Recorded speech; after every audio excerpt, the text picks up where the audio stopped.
প্রধান উপদেষ্টার সঙ্গে মার্কিন প্রতিনিধি দলের বৈঠক। অন্তর্বর্তী সরকারকে সহায়তায় $200 মিলিয়ন দেবে যুক্তরাষ্ট্র। গুরুত্ব পাবে অন্তর্ভুক্তিমূলক উন্নয়ন, সামাজিক ও অর্থনৈতিক খাত।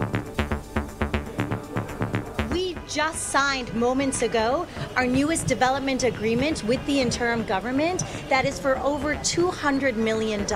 We're looking at economic stability and growth. We're looking at improving health. We're looking at being able to strengthen governance across the country. আর্থিক খাতে যেগুলি সহযোগিতাগুলো দরকার সেটা এবং এক্সপোর্ট বা আমাদের বাণিজ্যের ব্যাপার অন্যান্য কারিগরি সহায়তা বা বাজার এক্সপ্লোর করার এই সমস্ত আলোচনা হয়েছে। দেখছিলেন প্রধান শিরোনাম। দুপুর সময় সঙ্গে আছি আমি ওমর ইনান। এবার অন্যান্য শীর্ষ সংবাদ। নিম্নচাপের প্রভাবে বৃষ্টিতে খুলনা বরিশালে জলাবদ্ধতা। নোয়াখালীতে এখনও নিখোঁজ 27 জেলে। কক্সবাজারে নামছে পানি। রাজধানীতে চলাচলে ভোগান্তি। অস্থিরতা কাটিয়ে স্বাভাবিক হচ্ছে পোশাক শিল্প। আশুলিয়ায় খুলেছে বেশিরভাগ কারখানা, এখনও বন্ধ 7টি। যৌক্তিক দাবি পর্যায়ক্রমে পূরণের আশ্বাস সচিবের। সংস্কারে 2 মাসের বেশি লাগার কথা নয়। রাষ্ট্রের পূর্ণাঙ্গ সংস্কার করবে নির্বাচিত সরকার, বললেন মির্জা ফখরুল। সাবেক জনপ্রশাসন মন্ত্রী ফরহাদ হোসেন 5 দিনের রিমান্ডে। ছাত্র জনতার আন্দোলনে হত্যাকাণ্ডে জড়িত থাকার অভিযোগ। এবং 5 বছর পর দ্বিপাক্ষিক সিরিজ খেলতে ভারত গেল বাংলাদেশ ক্রিকেট দল।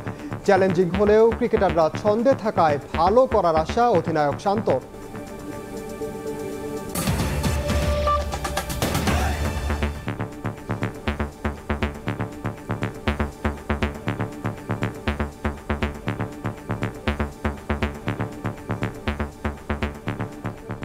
অন্তর্বর্তী সরকারকে সহায়তায় $200 মিলিয়ন অনুদান দেবে যুক্তরাষ্ট্র। এতে গুরুত্ব পাবে সুশাসন, অন্তর্ভুক্তিমূলক উন্নয়ন, সামাজিক, মানবিক ও অর্থনৈতিক খাত।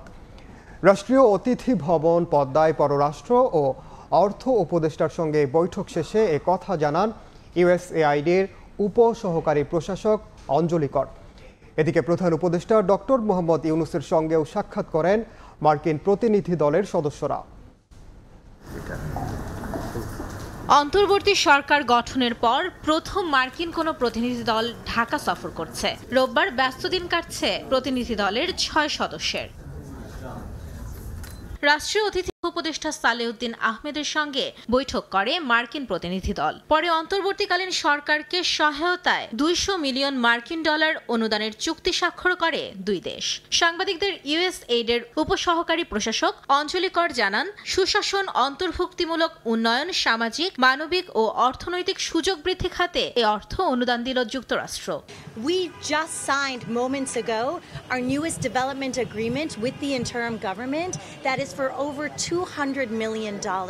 This new agreement highlights the priorities of the interim government, focused on an inclusive growth and prosperity for the people of Bangladesh.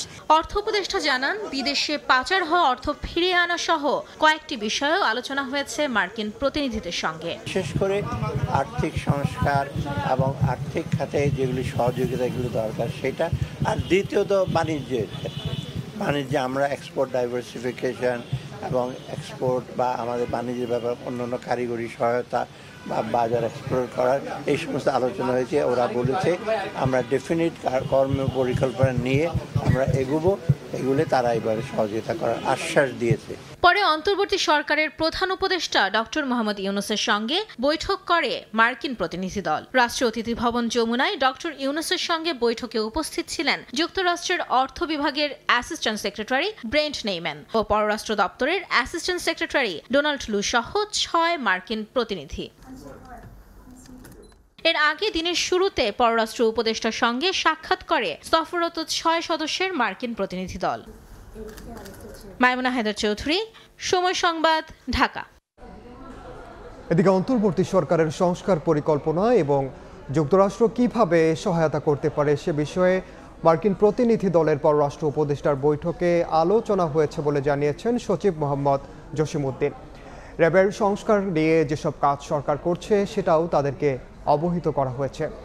দুপুরে রাষ্ট্রীয় অতিথি ভবন পদ্মায় ব্রিফিংয়ে এ কথা জানান সচিব। তিনি আরও বলেন, আর্থিক সংস্কারে সহায়তার আশ্বাস দিয়েছে যুক্তরাষ্ট্র।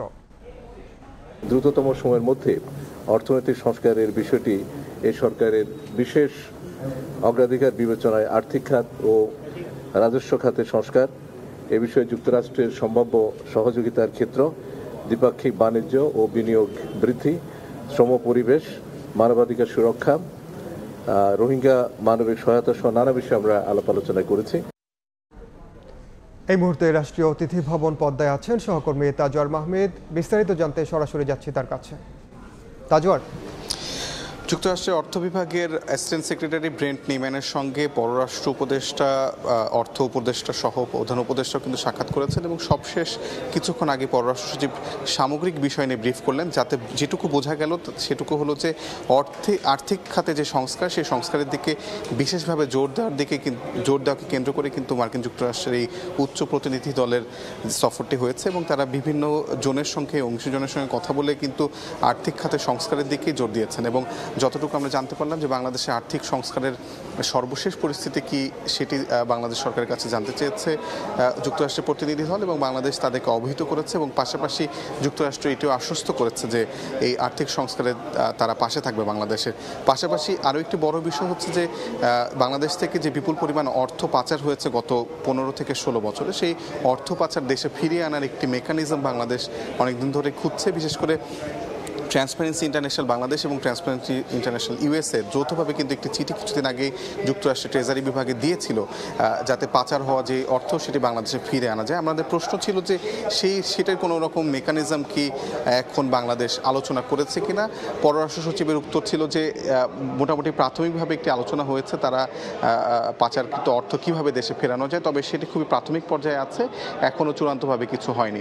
এছাড়াও মানবাধিকার পরিস্থিতি, যুক্তরাষ্ট্র এখন বাংলাদেশ সরকারের অগ্রাধিকার ভিত্তিক কি কি বিষয় আছে সেগুলো নিয়ে জানতে চেয়েছে। বাংলাদেশের পক্ষ থেকে র্যাবের সংস্কারের জন্য, আপনারা জানেন যে র্যাবের ওপর কিন্তু দীর্ঘদিন ধরে অর্থাৎ গত 2-3 বছর ধরে নিষেধাজ্ঞা চলছে, সেই র্যাবের সংস্কারের বিষয়টি বাংলাদেশ জানিয়েছে এবং মানবাধিকার পরিস্থিতির যে উন্নতির দিকগুলো এখন সামনের দিকে দেখা যাচ্ছে সেগুলো কিন্তু জানিয়েছে। এবং পাশাপাশি সবচেয়ে বড় যে বিষয়টি আজকে দাঁড়িয়েছে সেটা হলো যে $200 মিলিয়ন একটি অনুদান চুক্তি বাংলাদেশকে যুক্তরাষ্ট্র বাংলাদেশকে দিতে যায়। যেই অনুদানের মূল বিষয়গুলো হচ্ছে সরকারের অগ্রাধিকারমূলক বিষয়গুলো, সামাজিক এবং যে অন্তর্ভুক্তিমূলক উন্নয়নগুলো প্রয়োজন বাংলাদেশের, সেইখানেই মূলত সেই $200 মিলিয়ন আসলে অনুদান বাংলাদেশকে দিয়েছে যুক্তরাষ্ট্র। তো এই ছিল রাষ্ট্রীয় অতিথি ভবন পদ্মা থেকে আমার কাছে সর্বশেষ খবর। সরাসরি যুক্ত ছিলাম রাষ্ট্রীয় অতিথি ভবন পদ্মায়। অন্য প্রসঙ্গ, গভীর নিম্নচাপের কারণে রাত থেকে সারা দেশে বৃষ্টি ঝরছে। বরিশাল, খুলনা সহ বিভিন্ন শহরে দেখা দিয়েছে জলাবদ্ধতা। বৃষ্টির সঙ্গে বইছে ঝোড়ো হাওয়া। মৌসুমি বায়ু সক্রিয় থাকায় সাগর উত্তাল, সমুদ্র বন্দরে 3 নম্বর বিপদ সংকেত দেখাতে বলা হয়েছে।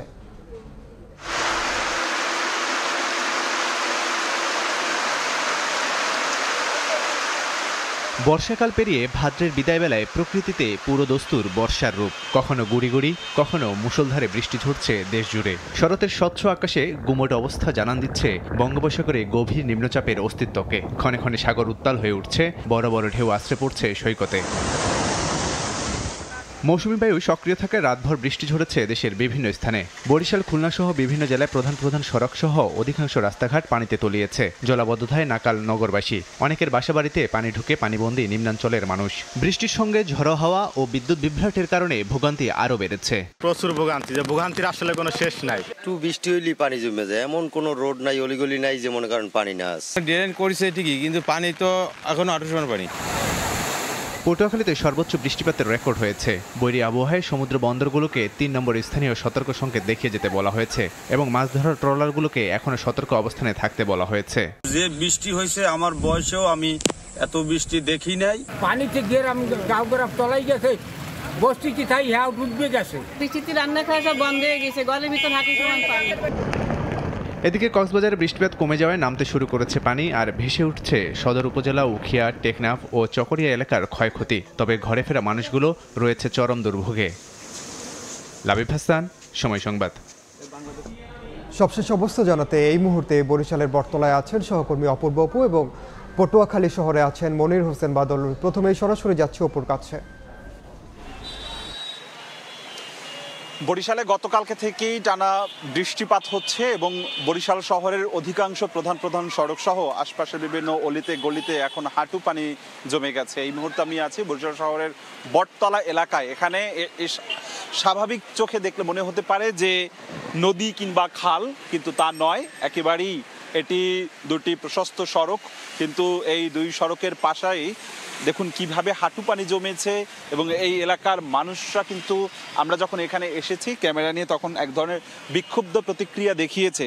তারা বলেছেন যে বছরের পর বছর, যুগের পর যুগ এই এলাকার মানুষরা বিশেষ করে তারা এই ভোগান্তিতে নাজেহাল হয়, কিন্তু কখনো কোনো জনপ্রতিনিধি এই সমস্যার স্থায়ী সমাধানে কোনো কার্যকারী ভূমিকা নেয় না।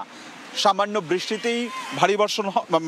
বৃষ্টিতেই হাঁটু পানি হয়, তার মধ্যে যদি একটু ভারী বর্ষণ হয় তাহলে আরও এই দুর্ভোগ কয়েক গুণ বাড়ে।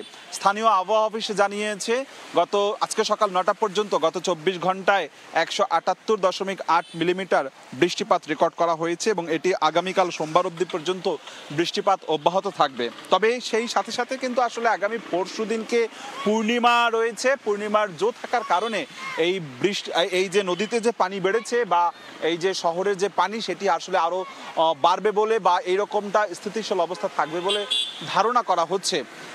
বরিশাল বিভাগের যতগুলো নদ নদী রয়েছে প্রত্যেকটি নদ নদীর পানি কিন্তু এখন স্বাভাবিকের থেকে বৃদ্ধি পেয়েছে গতকালকে থেকেই।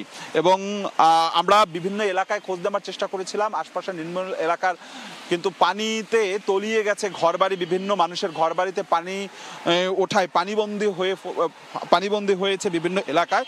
এবং এর বাইরেও আমরা জানি যে বিভিন্ন এলাকায় কিন্তু আসলে বিদ্যুৎ বিচ্ছিন্ন রয়েছে। বিদ্যুৎ না থাকার ফলেও কিন্তু আসলে ভোগান্তি পোহাতে হচ্ছে। এবং এই যে জলাবদ্ধতা যেটি তৈরি হয়েছে শুধু এই এলাকায়, বটতলা এলাকায় নয়, আশপাশে বিভিন্ন এলাকা, বগুড়া রোড, কালীবাড়ি রোড, মুন্সি গ্যারেজ, সীতাখোলা সহ বিভিন্ন এলাকাতেই এইরকম জলাবদ্ধতা তৈরি হয়েছে।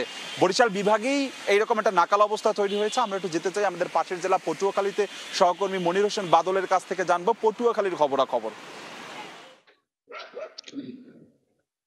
সমুদ্রে সৃষ্ট নিম্নচাপের প্রভাবে গত 4 দিন ধরে পটুয়াখালীতে কিন্তু অবিরাম বৃষ্টিপাত হচ্ছে। গত 24 ঘন্টায় পটুয়াখালীতে 235.7 মিলিমিটার বৃষ্টিপাত রেকর্ড করেছে আবহাওয়া অফিস, যা এবছরে কিন্তু সর্বোচ্চ বৃষ্টিপাত। আপনি দেখতে পাচ্ছেন এই অবিরাম বৃষ্টিপাতের কারণে কিন্তু পটুয়াখালীতে শহরে অধিকাংশ রাস্তাঘাট তলিয়ে গেছে। এছাড়া যে আপনি আমার এখানে যে দেখতে পাচ্ছেন যে এখানে প্রায় অনেক বাড়িঘর কিন্তু বৃষ্টির পানিতে তলিয়ে রয়েছে।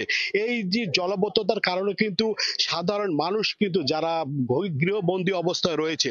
তবে এই যে 4 দিন ধরে অবিরাম নিম্নচাপের প্রভাবে কিন্তু সমুদ্র সৈকত কুয়াকাটা কিন্তু উত্তাল রয়েছে, বড় বড় ঢেউ আসতে পড়ছে সৈকতে। এছাড়া আমি যদি বলতে চাই যে এই যে সমুদ্রগামী যে মাছ ধরার ট্রলার গুলো রয়েছে, এই মাছ ধরার ট্রলারকে কিন্তু গত 4 দিন আগেই কিন্তু তাদের নিরাপদে আশ্রয় নিতে বলা হয়েছে। তবে গত 3 দিন আগ পর্যন্ত এখন পর্যন্ত মহিপুর আলিপুর যে মৎস্য অবতরণ কেন্দ্র রয়েছে, এই মৎস্য অবতরণ কেন্দ্রে কিন্তু কয়েক শতাধিক ট্রলার কিন্তু নিরাপদে আশ্রয় নিয়েছে। তবে এই যে 4 দিন ধরে নিম্নচাপের প্রভাবে অবিরাম বৃষ্টিপাত হচ্ছে, এই বৃষ্টিপাতের কিন্তু সবচেয়ে বেশি ক্ষতিগ্রস্ত হয়েছে নিম্ন আয়ের মানুষগুলো। কারণ সকালে যখন নিম্ন আয়ের মানুষগুলো তারা রোজগারে বের হয় তখন কিন্তু অবিরাম বৃষ্টিপাত হয়, আর এই বৃষ্টিপাতের কারণেই তাদের কাজকর্ম না থাকায় তারা একটি ক্ষতিগ্রস্ত অবস্থায় রয়েছে। তবে এদিকে আমরা বলতে পারি এই নিম্নচাপের প্রভাবে কিন্তু গত কাল থেকে যে পটুয়াখালী যে নদী বন্দর রয়েছে, এই নদী বন্দরে কিন্তু অভ্যন্তরীণ 17টি রুট রয়েছে। এই রুটে কিন্তু 65 ফুটের নিচে সকল লঞ্চ চলাচল বন্ধ ঘোষণা করেছে নদী বন্দর কর্তৃপক্ষ। এছাড়া যে পটুয়াখালী ঢাকাগামী যে বড় লঞ্চগুলো রয়েছে, এই লঞ্চগুলো কিন্তু চলাচল স্বাভাবিক রয়েছে। এছাড়া আমরা বলতে পারি যে পটুয়াখালী পৌরসভার যে আপনি এখানে দেখতে পাচ্ছেন যে এখানে কিন্তু বৃষ্টিপাতের কারণে কিন্তু এখনই কিন্তু ঘরের ভিতরে কিন্তু পানি অবস্থায় রয়েছে, অনেকে পানিবন্দী অবস্থায় রয়েছে। পটুয়াখালী আমি এখানে দাঁড়িয়ে আছি, এখানে 50টি পরিবার কিন্তু এখনো পানিবন্দী অবস্থায় রয়েছে। তবে পটুয়াখালীতে শহরে যে আবহাওয়া বর্তমানে বিরাম করছে, তাতে কিন্তু একটু পরে আবারও ঝড় হওয়া সহ বৃষ্টিপাত হতে পারে বলে আমরা সাধারণ মানুষ আশা করছে। তবে বৃষ্টিপাত হলে কিন্তু এখানে মানুষ পানিবন্দী অবস্থায় এবং থাকছে। এই ছিল পটুয়াখালী থেকে আমার কাছে নিম্নচাপের বৃষ্টিপাতের সর্বশেষ খবর। রাজধানীতেও দমকা হাওয়া সহ বৃষ্টি হচ্ছে। সকাল থেকেই ভোগান্তিতে পড়েন অফিসগামী ও শিক্ষার্থীরা। তবে কাল থেকে বৃষ্টি কমে আসবে বলে জানিয়েছে আবহাওয়া অধিদপ্তর। শনিবার রাতভর বৃষ্টির পর সকালটাও শুরু হয় ভারী বর্ষণ দিয়েই। মাঝে বৃষ্টির পরিমাণ কিছুটা কমলেও কমেনি দমকা হাওয়া। বেলা বাড়ার পর আবারও শুরু হয় গুড়ি গুড়ি বৃষ্টি। এতে চরম দুর্ভোগে পড়েন কাজের প্রয়োজনে বাইরে বের হওয়া মানুষ। এই নিম্নচাপটা যতক্ষণ পর্যন্ত স্বাভাবিক না হচ্ছে ততক্ষণ আমাদেরও তো সমস্যা। সারাদিন ধরেই বৃষ্টি হচ্ছে, সাথে বাতাস। ছাতাও মাথায় ভালোভাবে রাখা যাচ্ছে না, এক প্রকার ভিজে যাচ্ছে। নিম্নচাপের প্রভাবে দুদিনের বৃষ্টি ভ্যাপসা গরম কাটালেও চলাচলে বাড়ায় ভোগান্তি। ইলশেগুড়ি এই বৃষ্টি নগরে জলাবদ্ধতার সৃষ্টি না করলেও বিপাকে পড়তে হয় অফিসগামীদের। সবচেয়ে বেশি দুর্ভোগে পড়েন খেটে খাওয়া লোকজন। বৃষ্টি বাদলের জন্য কষ্ট হইতেছে, এই জন্য আমরা গাড়ি চালাতে পারতেছি না। বৃষ্টির জন্য যাত্রী পাওয়া যাচ্ছে না। আবহাওয়া অফিস বলছে সোমবার থেকে কমতে পারে বৃষ্টির পরিমাণ। গভীর নিম্নচাপটি বর্তমানে গাঙ্গেয় পশ্চিমবঙ্গ এবং তৎসংলগ্ন এলাকায় অবস্থান করছে। এই গভীর নিম্নচাপের প্রভাবে কিন্তু সারা দেশের, বিশেষ করে দেশের দক্ষিণাঞ্চলে কিন্তু ভারী থেকে অতি ভারী বৃষ্টিপাত অব্যাহত রয়েছে। আজকেও কিন্তু সারাদিনই বৃষ্টিপাতটা কম বেশি অব্যাহত থাকবে এবং আগামীকাল থেকে বৃষ্টিপাতের পরিমাণটা কমে আসবে। শনিবার থেকে রোববার সকাল 6টা পর্যন্ত 24 ঘন্টায় সবচেয়ে বেশি বৃষ্টিপাত হয়েছে পটুয়াখালীতে 223 মিলিমিটার। একই সময় রাজধানীতে বৃষ্টির পরিমাণ ছিল 32 মিলিমিটার। মেহেদী হাসান, সময় সংবাদ, ঢাকা। বাংলাদেশের বন্যা দুর্গতদের সহযোগিতার আশ্বাস দিয়েছেন ঢাকায় নিযুক্ত অস্ট্রেলিয়ার হাই কমিশনার ডারদিয়া সিম্পসন। দুপুরে সচিবালয়ে দুর্যোগ ব্যবস্থাপনা ও ত্রাণ মন্ত্রণালয়ের উপদেষ্টার সঙ্গে সৌজন্য সাক্ষাৎ করেন তিনি। পরে উপদেষ্টা ফারুকী আজম বলেন, আগামী 17 তারিখ আন্তঃমন্ত্রণালয় বৈঠকে বন্যার ক্ষয়ক্ষতি নিরূপণ হওয়ার পর অস্ট্রেলিয়া সহায়তা করবে বলে হাই কমিশনার আশ্বস্ত করেছেন। এছাড়া ভুয়া মুক্তিযোদ্ধা প্রসঙ্গে সাংবাদিকদের প্রশ্নের জবাবে মুক্তিযুদ্ধ বিষয়ক মন্ত্রণালয়ের উপদেষ্টা ফারুকী আজম বলেন, ভুয়া মুক্তিযোদ্ধা এবং তাদের সুবিধাভোগী সন্তানদের বিরুদ্ধে ব্যবস্থা নেওয়া হবে। গ্রামীণ মানুষের যে অর্থনৈতিক উদ্যমগুলো ছিল সেগুলি তারা হারিয়েছে। এই ক্ষেত্রে আর্থিক সহযোগিতা তাদের প্রয়োজন, তাদের কনসিডারেশনে নিয়েছে এবং এই ব্যাপারে তারা আগ্রহ প্রকাশ করেছে। যদি কেউ মুক্তিযোদ্ধা না হয়ে মুক্তিযোদ্ধা সুবিধাদি গ্রহণ করে থাকে, এটা তো শাস্তিযোগ্য অপরাধ, এটা তো প্রতারণা করেছে জাতির সাথে। যেটা না, যারা সত্যিকারের মুক্তিযোদ্ধা তারা অপমানিত বোধ করছে এই বিষয়টা নিয়ে। বন্যা পরবর্তী ক্ষয়ক্ষতি কাটিয়ে উঠতে সব সংস্থাকে সমন্বিতভাবে কাজ করার নির্দেশ দিয়েছেন স্থানীয় সরকার উপদেষ্টা এফ হাসান আরিফ। দুপুরে চট্টগ্রামের সার্কিট হাউসে এক মতবিনিময় সভায় তিনি একথা বলেন। বন্যা হয়ে গেছে, সেইটার উপরে আর আক্ষেপ আহাজারি না করে আগামীতে এই বন্যা পরিস্থিতি মোকাবিলার জন্য আমরা সকলে মিলে কি প্রচেষ্টা চালাচ্ছি। তো সেখানে যতগুলি ডিপার্টমেন্ট আছে, যতগুলি জেলা সমিতি আছে, সিটি কর্পোরেশন আছেন, সকলকে নিয়েই হচ্ছে এই জনগণকে সেবা দেওয়ার জন্য এই প্রতিষ্ঠানগুলো কাজ করে যাচ্ছে। দুপুর সময় আরও থাকছে, চট্টগ্রাম কাস্টমস হাউসে ইতিহাসের সবচেয়ে বড় নিলাম বুধবার। তালিকায় মার্সিডিজ রেঞ্জ, ল্যান্ড ক্রুজার সহ 46 রকম পণ্য, সেটে পড়ে বিক্রিযোগ্য আরও বিপুল পরিমাণ। স্বাভাবিক হচ্ছে তৈরি পোশাক খাত। সাভার, আশুলিয়া, ধামরা এলাকার খুলেছে বেশিরভাগ কারখানা, তবে 18টিতে বন্ধ রয়েছে উৎপাদন। এদিকে নিরাপত্তাহীনতা কাটতে থাকায় স্বস্তি প্রকাশ করলেও বিজিএমইএ বলছে এরই মধ্যে হাতছাড়া হয়েছে বেশ কিছু বিদেশি অর্ডার। শতভাগ কারখানা চালু করতে সর্বোচ্চ গুরুত্ব দিয়ে সরকার কাজ করছে বলে জানিয়েছে শ্রম ও কর্মসংস্থান মন্ত্রণালয়। প্রতিদিনের মতোই স্বাভাবিক কার্যক্রম চলছে আশুলিয়া এলাকার লিড প্লাটিনাম সার্টিফাইড এই তৈরি পোশাক কারখানায়। বেশিরভাগ কারখানা নিরাপত্তা কর্মী জানান, সকাল 8টায় নিয়ম মেনেই শ্রমিকরা যোগ দিয়েছেন কাজে। আমাদের ফ্যাক্টরি আজকে স্বাভাবিকভাবে চলতে আছে, সুন্দরভাবে চলতে আছে, কোনো সমস্যা নাই। শিল্প পুলিশের তথ্য, সাভার, আশুলিয়া, ধামরাই এলাকায় মোট 1863টি কারখানার মধ্যে রোববার শ্রমিক অসন্তোষের মুখে বন্ধ রয়েছে 18টি, আর সাধারণ ছুটি 2টিতে। তৈরি পোশাক শিল্প মালিকদের শীর্ষ সংগঠন বিজিএমএ বলছে, সাভার আশুলিয়া এলাকায় সংগঠনটির সদস্যভুক্ত 460টি কারখানার মধ্যে শ্রম আইনের 13-র 1 ধারা অনুযায়ী বন্ধ রয়েছে 7টি। খোলার পরও উৎপাদন শুরু করেনি এমন কারখানার সংখ্যা 6টি, আর 394টিতে স্বাভাবিক রয়েছে উৎপাদন কার্যক্রম। আইনশৃঙ্খলা পরিস্থিতি সম্পূর্ণ স্বাভাবিক আছে, অন্য সকল ফ্যাক্টরিতে কাজ চলছে। সবার সম্মিলিত প্রচেষ্টায় কারখানার স্বাভাবিক কর্মপরিবেশ ফিরে আসছে দাবি করে বিজিএমএ বলছে, এরই মধ্যে কিছু ক্রয়াদেশ ভারত, ভিয়েতনাম, শ্রীলঙ্কা চলে গেছে। সেই চেইস অর্ডারটা আমরা দেখতে পাচ্ছি কিছু কিছু অংশে এটি ভারত, পাকিস্তান, শ্রীলঙ্কা এবং ভিয়েতনামে চলে গিয়েছে। এদিকে কারখানার কার্যক্রম পর্যবেক্ষণে রোববার সকালে আশুলিয়ার শিল্পাঞ্চলে যান শ্রম ও কর্মসংস্থান মন্ত্রণালয়ের একটি প্রতিনিধি দল। পরে সাংবাদিকদের জানান, শ্রমিক অসন্তোষ দূর করে শতভাগ কারখানা চালু রাখতে সর্বোচ্চ গুরুত্ব দিচ্ছে সরকার। তারা আমাদেরকে অঙ্গীকার করেছেন যে তারা এই কাজ চালিয়ে যাবেন, এই ফ্যাক্টরিটা তারা ওপেন রাখবেন এবং এই ফ্যাক্টরিগুলো চলমান থাকবে। তাদের দাবি দেওয়া আমরা সেটা পর্যালোচনা করে সেইগুলো সরকারের দৃষ্টিতে যেমন আনবো, তেমনি উদ্যোক্তা শ্রেণী যারা আছেন তাদের দৃষ্টিতে আনবো। শিল্প এলাকায় নিরাপত্তা নিশ্চিতে টহল দেন পুলিশ ও সেনাবাহিনীর সদস্যরা। ইয়ানুর শিফাত, সময় সংবাদ, ঢাকা। এই মুহূর্তে আশুলিয়া শিল্পাঞ্চলে আছেন সহকর্মী কামরুল হাসান সবুজ, সরাসরি যাচ্ছি তার কাছে। সবুজ, আমরা সকাল থেকে সাভার আশুলিয়া এলাকায় রয়েছি এবং এই এলাকাতে এখন পর্যন্ত কোনো শ্রমিক অসন্তোষের ঘটনা আমাদের চোখে পড়েনি এবং আইন শৃঙ্খলা রক্ষাকারী বাহিনী, পুলিশ কিংবা সেনাবাহিনী যারা নিরাপত্তা নিশ্চিতে কাজ করছেন এই এলাকার শিল্প এলাকার নিরাপত্তা নিশ্চিতে, তাদের কাছে আসলে এই ধরনের কোনো তথ্য নেই যে কোথাও কোনো শ্রমিক অসন্তোষ হচ্ছে কিনা। এবং আমরা যে বিভিন্ন কারখানার শ্রমিকের সাথে কথা বলেছি, তারাও আসলে অন্য দিনের চেয়ে একটু বেশ নিরাপদেই কাজ করছেন এবং তারা মনোযোগ সহকারে আসলে তাদের কর্মস্থলে কাজ করে যাচ্ছেন, যেন উৎপাদনশীলতাটা আবার স্বাভাবিক অবস্থায় নিয়ে আসা যায়। তবে তারা বলছেন যে তাদের সব দাবি এখনো মানা হয়নি।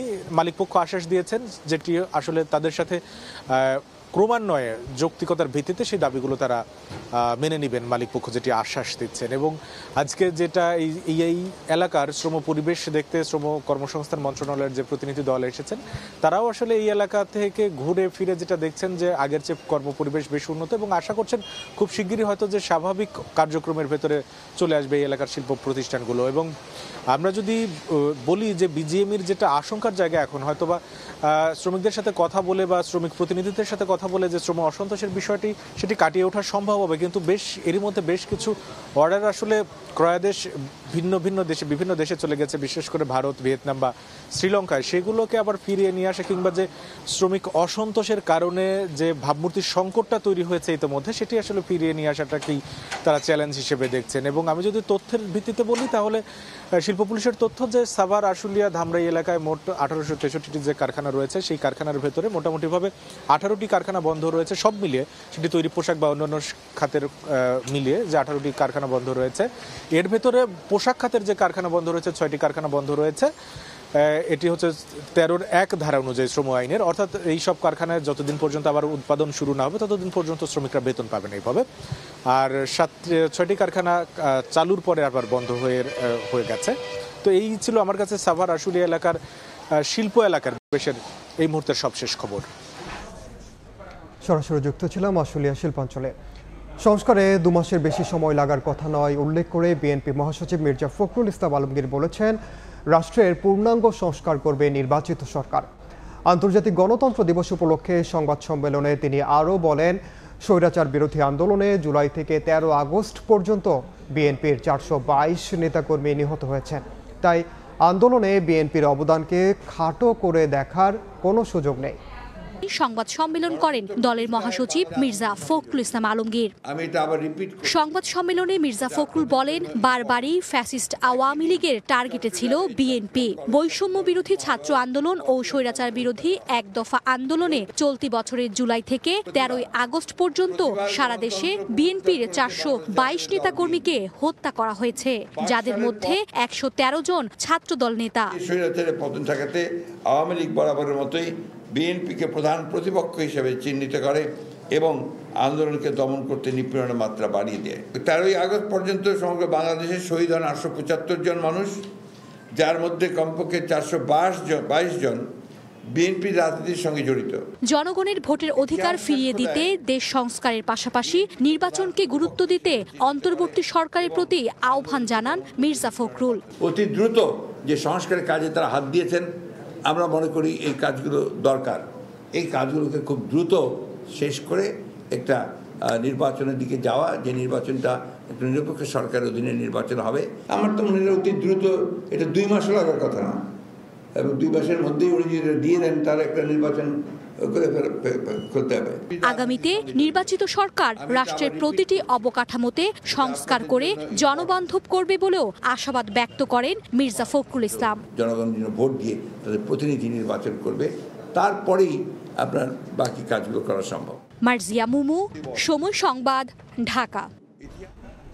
সাবেক জনপ্রশাসন মন্ত্রী ফরহাদ হোসেনের 5 দিনের রিমান্ড মঞ্জুর করেছেন আদালত। আদাবর থানায় পোশাক কর্মী হত্যা মামলায় গ্রেফতারের পর কিছুক্ষণ আগে তাকে তোলা হয় ঢাকার সিএমএম আদালতে। বিস্তারিত জানাতে এই মুহূর্তে সেখানে আছেন সহকর্মী সাদিকুর রহমান, সরাসরি যাচ্ছি তার কাছে। সাদিকুর, আদাবর থানার একটি হত্যা মামলায় সাবেক জনপ্রশাসন প্রতিমন্ত্রী ফরহাদ হোসেনকে আজকে আদালতে তোলা হয়েছিল এবং পুলিশ 7 দিনের রিমান্ডের আবেদন করেছিলেন এবং সেই মামলায় শুনানি শেষে আদালত 5 দিনের রিমান্ড মঞ্জুর করেছেন। আমরা যদি একটু জানিয়ে রাখি যে এই যে মামলাটি, এটা হচ্ছে একজন পোশাক শ্রমিক রুবেল নামে একজন শ্রমিক, তাকে আসলে হত্যা করা হয়েছিল 5 আগস্ট।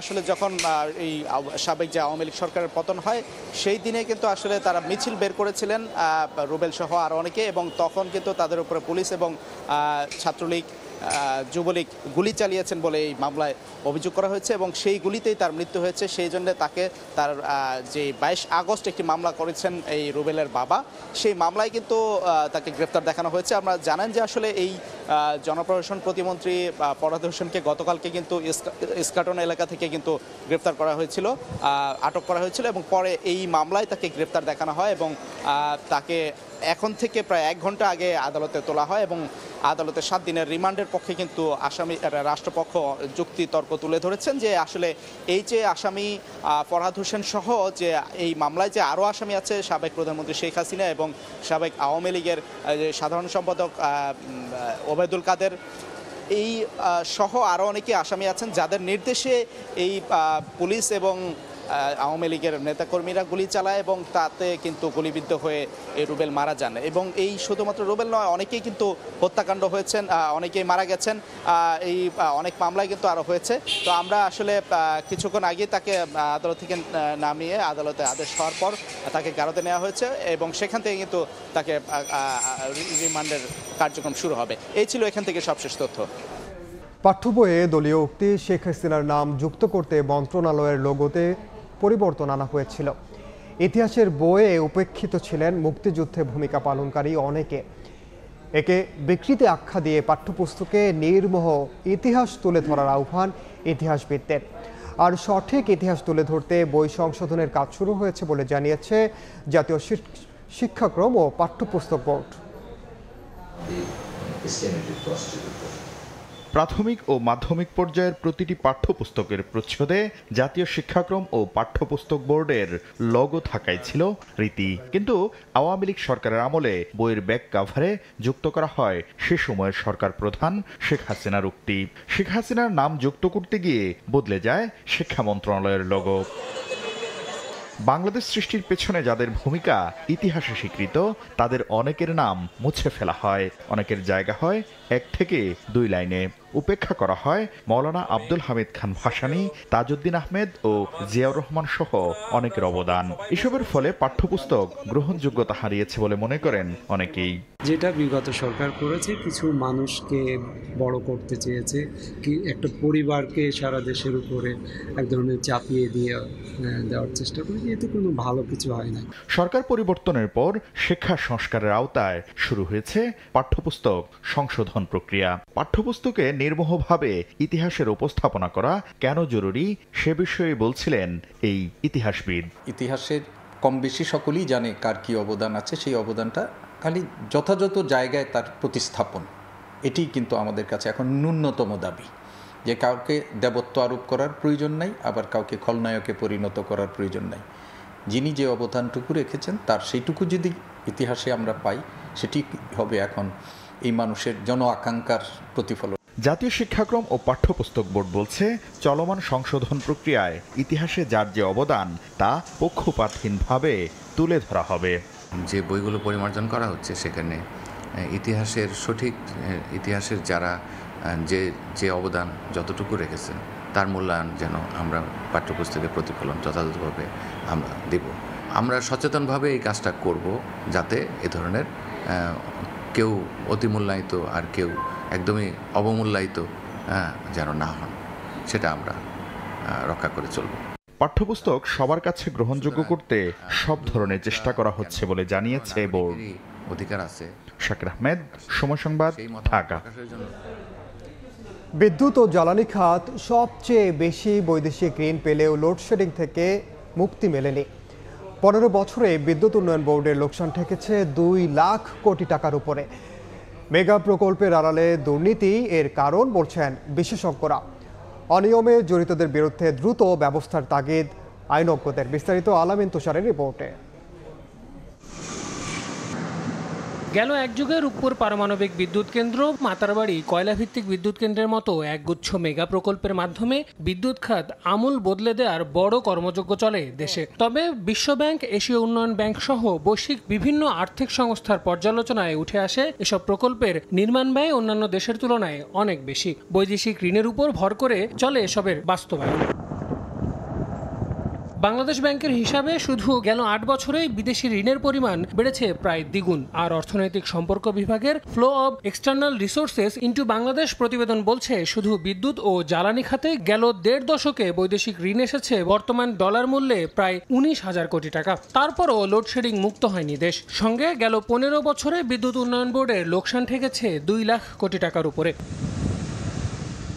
মেগা প্রকল্পের বাইরেও 2030 সালের মধ্যে উৎপাদনে আসার জন্য নতুন করে আরও 46টি বিদ্যুৎ কেন্দ্রের অনুমোদন দেয় সদ্য ক্ষমতাচ্যুত আওয়ামী লীগ সরকার। জাতীয় চাহিদাকে প্রাধান্য না দিয়ে নিজেদের স্বার্থ বাস্তবায়ন আর দুর্নীতিকেই এ অবস্থার জন্য দায়ী করছেন খাত সংশ্লিষ্টরা। ক্ষমতা বৃদ্ধি হলে আপনি বিদ্যুৎ দিতে পারছেন না, গ্যাস দিতে পারছেন না, তার মানে অন্যায়, অযৌক্তিক তথা লুণ্ঠনমূলক ব্যয় এইভাবে বৃদ্ধি করে চলেছেন। সরকারি পর্যায়ে সরকার এইভাবে পদ্ধতিগতভাবে লুণ্ঠনের সুযোগ সৃষ্টি করেছে এবং লুণ্ঠন করতে যে অলিগার্ক তৈরি করেছেন।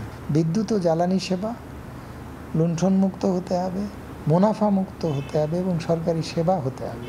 এমনকি নিজেদের পরিচয় গোপন করার শর্তে প্রকল্পগুলোতে অন্তত 20 ধাপে অবৈধ অর্থ লেনদেনের অভিযোগ করেছেন খোদ বিদ্যুৎ ও জ্বালানি খাত সংশ্লিষ্টরা। এসব অনিয়মের সঙ্গে জড়িতদের দ্রুত আইনের আওতায় আনার তাগিদ আইনজ্ঞদের। প্রজেক্টগুলো নেওয়াই হয়েছিল দুর্নীতি করার জন্য এবং টাকা লোপাট করার জন্য। দুদকও সেই সময়ে কোনো ব্যবস্থা নেয়নি। দুদকের নেমে যাওয়া উচিত এই প্রজেক্টগুলোর দুর্নীতি সম্পর্কে খোঁজ করার।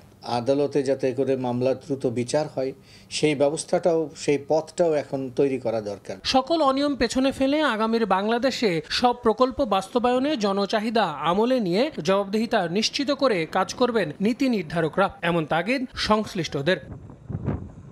আল আমিন তুষার, সময় সংবাদ, ঢাকা। এদিকে তীব্র লোডশেডিংয়ে নাকাল সিলেটবাসী। গত আগস্টে অন্তত 25 কোটি টাকা ক্ষতির দাবি ব্যবসায়ীদের। বন্ধ পাওয়ার প্ল্যান্টগুলো চালু হলে পরিস্থিতির উন্নতি হবে বলছে বিদ্যুৎ বিভাগ। সিলেট থেকে অপু বণিক ও মৌলভীবাজার থেকে শাহ অলিদুর রহমানের পাঠানো তথ্য ও ছবি নিয়ে রিপোর্ট। দিনের সূর্যের তেজ আর রাতে ভ্যাপসা গরমের মাঝে পুরো সিলেট জুড়ে দেখা দিয়েছে বিদ্যুৎ বিভ্রাট। ঘন ঘন লোডশেডিংয়ে বিপাকে বাসিন্দারা। বিদ্যুৎ বিভাগের তথ্য মতে সিলেট বিভাগে বিদ্যুতের চাহিদা 207 মেগাওয়াট। তার বিপরীতে জাতীয় গ্রিড থেকে সরবরাহ করা হয় 144 মেগাওয়াট। এ কারণে প্রায় 31 ভাগ লোডশেডিং করতে হচ্ছে। এর মধ্যে সিলেট ও মৌলভীবাজারে ঘাটতির পরিমাণ 45 মেগাওয়াট করে। এদিকে লোডশেডিংয়ের কারণে একদিকে কষ্ট হচ্ছে বাসিন্দাদের, তীব্র গরমে নাজেহাল জনজীবন। সামনে পরীক্ষা আছে, যা পরীক্ষার পড়াশোনার ব্যাঘাত ঘটছে প্রস্তুতি নেওয়ার জন্য। কারেন্ট যাওয়ার কারণে আমার পড়তে খুব অসুবিধা, মশায় ও অনেক বিরক্ত করে, ফ্যানও থাকে না। চার্জার লাইট দিয়া ওরা লেখাপড়া করতে হয়, চার্জার লাইট দিয়ে অনেক সময় লেখাপড়া হয় না। 1 ঘন্টা দিয়ে আবার আপনার 1 ঘন্টা কারেন্ট অফ থাকে। সার্ভিস না দিতে পারিতে তো আর ঠেকাও পাইতাম না, কাস্টমার হয়তো না। অনেক সময় দেখা যায় ব্যবসা হয় না, এমন পর্যায়ে গেছে। ফ্রিজের ঠান্ডা অনেক লিকুইড দুধ আছে, এগুলা প্রায় সময় নষ্ট হয়। দৈনিক 500 টাকা খাম হইতো, তো এখন 100 টাকার হয় না। জেনারেটর দ্বারা তো সম্ভব হয় না, জেনারেটর জাস্ট কিছু বাতি দেখা যায়, আলো দেখা যায়, ঘুমানো যায় না, আবার সকালে এসে ডিউটিতে আসার লাগে। কারেন্ট থাকে না, আপনার কারেন্টের বিল তো বেশি আসে। এশার নামাজে গেলে কারেন্ট নাই। এদিকে লোডশেডিং এর প্রভাব পড়েছে চা শিল্প সহ সব ধরনের ব্যবসায়। উৎপাদন ব্যাহত হওয়ার পাশাপাশি বাড়ছে লোকসানের শঙ্কা। সময় মতো পাতা প্রক্রিয়াজাত করতে না পারায় নষ্ট হচ্ছে পাতা, কোয়ালিটি নষ্ট হচ্ছে, সময়মতো চা আমাদের ম্যানুফ্যাকচারিং করতে না পারার কারণে আমাদের চা শিল্পে বিশাল একটি লস হচ্ছে। প্রায় 20 থেকে 25 কোটি আমরা ক্ষতির সম্মুখীন হচ্ছি। দোকানের ভাড়া, বিদ্যুৎ, দোকানের স্টাফ বেতন এগুলো দেওয়া আমাদের জন্য মানে খুব কষ্টকর ব্যাপার হয়ে যাচ্ছে। বন্ধ হওয়া প্লান্টগুলোতে উৎপাদন শুরু হলে পরিস্থিতি উন্নতি হবে বলে জানায় বিদ্যুৎ বিভাগ। আশা করছি খুব শীঘ্রই অবস্থার উন্নতি হবে এবং আমরা গ্রাহকদেরকে নিরবিচ্ছিন্ন বিদ্যুৎ সরবরাহ নিশ্চিত করতে পারবো ইনশাআল্লাহ। তারা বলতেছে একটু 2-3টা দিন পরে একটু ধৈর্য ধরার জন্য উৎপাদন একটু বাড়াবে তারা। কিছু পাওয়ার স্টেশন বন্ধ আছে, এগুলো চালু করার চেষ্টা করা হবে আর কি। সিলেট বিভাগে বর্তমানে মোট 63 মেগাওয়াট ঘাটতির কথা জানিয়েছে বিদ্যুৎ উন্নয়ন বোর্ড। সাহাল আব্দুল্লাহ আলভি, সময় সংবাদ। ভারতের পেঁয়াজ রফতানিতে ন্যূনতম বিক্রয় মূল্য প্রত্যাহার ও শুল্ক কমানোর সিদ্ধান্ত হলেও এখনও বাজারে আসেনি নতুন পেঁয়াজ, যে কারণে আগের দামেই বিক্রি হচ্ছে নিত্যপণ্যটি। ব্যবসায়ীরা বলছেন ভারতীয় পেঁয়াজের দাম কমলে কমতে পারে দেশি ও অন্যান্য বিদেশি জাতের দামও। এদিকে টানা দুদিনের বৃষ্টিতে বাজারে কমেছে সবজির সরবরাহ, বেড়েছে কাঁচা মরিচের দাম। গেল শুক্রবার পেঁয়াজ রফতানিতে 20% শুল্ক ছাড় ও ন্যূনতম মূল্যহারের শর্ত তুলে নেয় ভারত সরকার। এতে দেশের বাজারে পেঁয়াজের দাম কমে আসবে বলে প্রত্যাশা ব্যবসায়ীদের। তবে এখনও নতুন পেঁয়াজ না আসায় আগের চড়া দামেই চলছে বেচাকেনা। পাইকারি বিক্রেতা ও আড়তদাররা বলছেন ভারতীয় পেঁয়াজের দাম কমলে দেশি ও অন্যান্য জাতের বিদেশি পেঁয়াজের দামও কমে আসবে। আর তো সময় লাগবে, 2-4 দিন সময় লাগবে, সেটা রেড হইব, পাটি কিনবো, তারপর পরে আসবে, টাকায় আসবে, তারপর আমরা পাইলে এটা রেড হবে। এখন তো নতুন মাল তো আসে নাই, এখনো আসতে 2-4 দিন সময় লাগবে অবশ্যই। যেটা যেহেতু বর্তা বলুক, যদি দেখা গেছে আমদানি বেশি হয়, খাওয়া যদি কম থাকে, বাজার অনুযায়ী কমবো, এ দেরি হইব না। একজনকে আমদানি হবো তখন আর সব পেঁয়াজের বাজার কিছু হলো কমবো, তখন ওটির উপর চাপ দিব, ওটি খাবো বেশি কাস্টমাররা, তখন এমনি বাজার কমে যাবো। এদিকে নিম্নচাপের প্রভাবে টানা 2 দিনের বৃষ্টিতে বাজারে কমেছে সবজির সরবরাহ, বেড়েছে কাঁচামরিচের দাম। বিক্রেতারা বলছেন বৃষ্টির কারণে বাজারে ক্রেতার সংখ্যা কমেছে, এতে বিক্রি নেমেছে অর্ধেকে। 3 দিন একটানা বৃষ্টি, মরিচের আমদানি একদম কম, যার কারণে মরিচের দাম অনেক বেশি। মাল এখন 20 কেজি নিলেও বিক্রি করতে অনেক কষ্ট হয়ে যায়। যেরকম আপনারা দেখেন, এই যে সকালে থেকে এই পর্যন্ত আমার মনে হয় যে এখনো 5 হইতে 6,000 টাকা বিক্রি করে নেয়। সবজির বাজারটা মোটামুটি শিথিল আছে, কিন্তু কাঁচামরিচের দামটা খুব বেশি, এছাড়া সবই ঠিক আছে। এদিকে সেপ্টেম্বর মাসের পণ্য বিক্রি কার্যক্রম শুরু করেছে trading corporation of Bangladesh TCB. তবে চাল না পাওয়ায় রোববার শুধু সয়াবিন তেল ও ডাল বিতরণ করছে সংস্থাটি। চলতি মাসে পণ্য বরাদ্দ কার্যক্রম আমাদের আজকে থেকে সারা বাংলাদেশে শুরু হচ্ছে। এটা পরবর্তী এই চলতি মাসের 30 তারিখের মধ্যে আমরা 1 কোটি পরিবারকে পর্যায়ক্রমে দিয়ে শেষ করব। সারা দেশে আমাদের 8,000 ডিলার নিয়োজিত রয়েছে। ঢাকা আঞ্চলিক কার্যালয়ের আওতায় প্রায় 1800 ডিলার রয়েছে। ভর্তুকি মূল্যে 1 কোটি কার্ডধারীর মাঝে পণ্য বিতরণ করা হচ্ছে। তবে এবারও দেয়া হচ্ছে না চিনি। ফরহাদুর রহমান, সময় সংবাদ, ঢাকা। চট্টগ্রাম কাস্টম হাউসে ইতিহাসের সবচেয়ে বড় নিলাম হবে বুধবার। মার্সিডিজ বেঞ্চ, ল্যান্ড ক্রুজার গাড়ি সহ অন্তত 46 ধরনের পণ্য নিলাম হবে। তবে বিভিন্ন শেডে নিলামযোগ্য পণ্যের বিপরীতে এটি একেবারেই নগণ্য। শাখাউত্তিপুর ক্যামেরায় কমলদের রিপোর্ট। চট্টগ্রাম বন্দরের সবশেষ তথ্য অনুযায়ী 2768টি 20 ফুট সাইজের, 3170টি 40 ফুট সাইজের পণ্যভর্তি কন্টেনার রয়েছে, যেগুলো আমদানিকারকরা ছাড় না করায় দীর্ঘদিন ধরে বন্দরের ইয়ার্ডে পড়ে রয়েছে। এছাড়া 4000 মেট্রিক টন ওজনের 70,000 প্যাকেজ কার্গো এবং 5450 মেট্রিক টন ওজনের 6846 প্যাকেজ বাল্ক পণ্য রয়েছে, যেগুলো নিলামের জন্য ইতিমধ্যে কাস্টমসের কাছে হস্তান্তর করা হয়েছে। কন্টেনারের ক্ষেত্রে প্রায় 6000-এর উপরে কন্টেনার আছে আমাদের। এটা আমাদের গুরুত্বপূর্ণ একটা ইয়ার্ড অকুপাই করে আছে। এর বাইরে আমাদের এলসিএল কার্গো প্রায় 70,000 প্যাকেজ এবং আমাদের ব্রেক বাল্ক কার্গো, সব মিলিয়ে আমাদের বিশাল একটা স্পেস দখল করে আছে। এই অবস্থায় সাম্প্রতিক সময়ে সবচেয়ে বড় নিলামের আয়োজন করতে যাচ্ছে চট্টগ্রাম কাস্টম হাউস। 18 সেপ্টেম্বরে এই নিলামে তোলা হচ্ছে 16 কোটি টাকা মূল্যের মার্সিডিজ বেঞ্চ, 5 কোটি টাকা মূল্যের ল্যান্ড ক্রুজার, কোটি টাকা মূল্যের ডেনিম ফেব্রিক্স, ফ্লোর টাইলস। বিভিন্ন সময় এগুলি আমদানি করা হয়েছে, যে আমদানিকরা তার অনুকূলে খালাস নেয়নি, এবং এই কারণে যেহেতু এইগুলি রাষ্ট্রীয় বাজেয়াপ্ত করে নিলাম করা হচ্ছে। এদিকে কাস্টম হাউসের এই নিলাম নিয়ে বিডারদের অভিযোগের অন্ত নেই। বিশেষ করে অনলাইনে টেন্ডার জমা দেওয়ার বিধান করা হলো, পে অর্ডার জমা দিতে হবে সশরীরে। এমনকি টেন্ডার পাওয়ার পর ডেলিভারি নিয়েও থেকে যায় নানামুখী জটিলতা। শুধুমাত্র অনলাইনে আপনি ড্রভিংটা করবেন, ড্রভিংয়ের পর বাকি যত কাজ আছে পেয়ার্ডার দেওয়া সকল কার্যক্রম ম্যানুয়ালি যদি শুধুমাত্র ড্রভিংয়ের জন্য টেন্ডার করবেন, কিন্তু কাজ তো বাকিগুলো সিস্টেমে আপনি আনতে পারেন নাই। চট্টগ্রাম বন্দর দিয়ে আমদানি করা যে কোনো পণ্য 4 দিন পর্যন্ত বন্দরে সেরে বিনা শুল্কে রাখার সুযোগ পায় আমদানিকারক প্রতিষ্ঠান। বারবার নিলাম ডেকেও যখন এসব পণ্য বিক্রি হয় না, তখন পৌঁছে যায় একেবারে ধ্বংসের দ্বার প্রান্তে। আর এর ফলে নষ্ট হচ্ছে আমদানি মূল্য হিসেবে পরিশোধ করা হাজার হাজার মার্কিন ডলার। চট্টগ্রাম কাস্টম হাউসের অকশন শেড থেকে কমল দে, সময় সংবাদ। খেলার খবর। চ্যালেঞ্জিং হলেও সিরিজ জয়ের লক্ষ্য নিয়ে ভারত গেল বাংলাদেশ জাতীয় ক্রিকেট দল। দুপুরে চেন্নাইয়ের উদ্দেশ্যে দেশ ছাড়ে নাজবুল হোসেন শান্তর নেতৃত্বাধীন দল। চন্ডিকা হাতুরু সিংহ সহ কোচিং স্টাফের বাকি সদস্য এবং স্কোয়াডের 15 ক্রিকেটার গেলেন ভারতে। লন্ডন থেকে স্কোয়াডের সঙ্গে যোগ দেবেন সাকিব আল হাসান।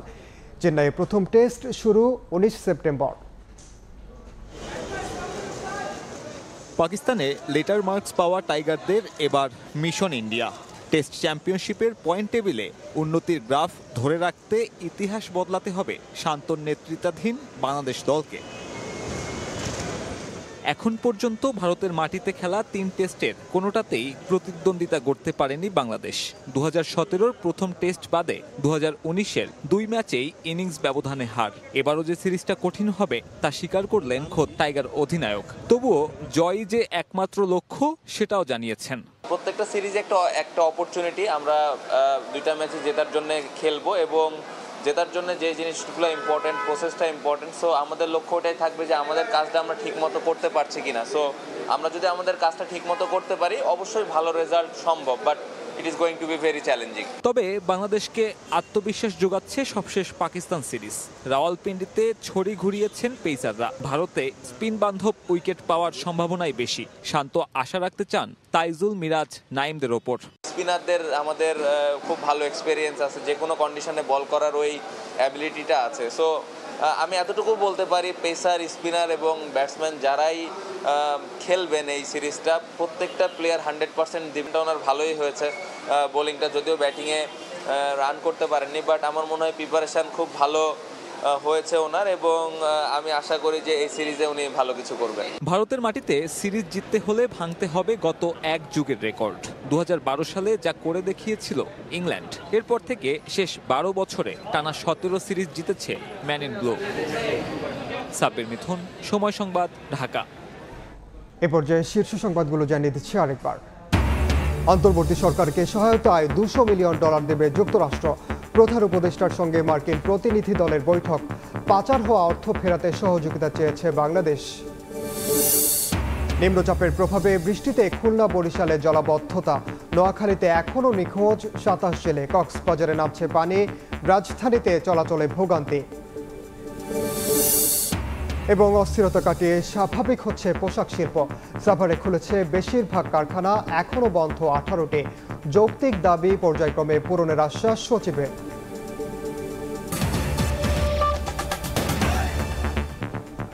এ ছিল দুপুরের সময়ে, সঙ্গে থাকুন সময়।